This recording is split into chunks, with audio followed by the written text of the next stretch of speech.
আলহামদুলিল্লাহ নতুন করে কিছু রেডি কয়েল পাখি করেছি যেগুলো আবার নতুন করে ডিম দেবে। আপনারা জানেন যে হচ্ছে আমি আগে যে কয়েল পাখিগুলো ছিল সেগুলো হচ্ছে মাংসের পিস হিসাবে বিক্রি করে দিয়েছি। এখন যেগুলো আছে এগুলো এখন নতুন জায়গা তৈরি করেছি। নতুন জায়গায় যে যদি এখান থেকে দেখাই রেডিমেড মানে অল্প টাকা খরচে যেগুলো বানানো যায়, যেগুলো এখান থেকে বাইরে এত যাওয়ার কোনো সম্ভাবনা নেই। এটা এভাবে খুলবো, এভাবে ঢুকবো। এই যে এখানে ছিল, আর এখন এই পাশে আমি পাখিগুলো রাখেছি, এখন ওদের জায়গা শিফট করে দেব। ওরা এখন এখান থেকে ওইখানে গিয়ে আশা করা যায় 4-5 দিন পর থেকেই ডিম দেবে ইনশাআল্লাহ।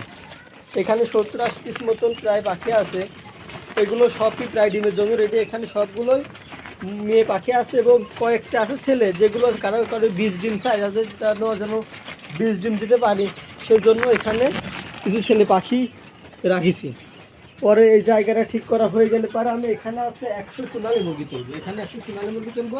এই জায়গাটা ক্লিয়ার করে, যদিও একসঙ্গে সকল কিছু করা অনুচিত, এগুলো সকল কিছু একখানে করলে কি হয়, এই যে রানীক্ষেত ভাইরাস আছে, এই রানীক্ষেত ভাইরাসে যদি দুর্ভাগ্যবশত হয়ে যায়, আল্লাহ না করুক, এমন হলে পারে কি হয়, তখনই সব কিছু নষ্ট হয়ে যায়। যেহেতু আমার জায়গা কম, ফার্স্ট অফ অল সব কিছু আস্তে আস্তে শুরু করেছি, সেক্ষেত্রে আর আল্লাহ ভরসা দেখা রাখে। আর এখানে 2 মহারানী এখানে ডিমে তা দিচ্ছে, আশা করা যায় আর 2-1 দিনের মধ্যেই বাচ্চা ফুটবে আশা করা যায়। যাই হোক, আলহামদুলিল্লাহ, আমার কাছে দোয়া করবেন যেন আমার এই ছোট্ট খামারটাকে আমিও বড় করতে পারি। আমার এখান থেকে অনুপ্রাণিত হয়েছে আমি, এক কথায় যার কথা বলা যায়, যাক দেখে ইন্সপায়ার হয়েছি, যাক দেখে এই সপ্তাহে করার দিকে আগ্রহ হয়েছে, সে হচ্ছে আমাদের বিসমিল্লাহ এগুলো সাইফুল ভাইকে আমার খুব ভালোবাসে। ভাই যেরকম ধার্মিক আল্লাহওয়ালা, ঠিক তেমন তার কার্যক্রম।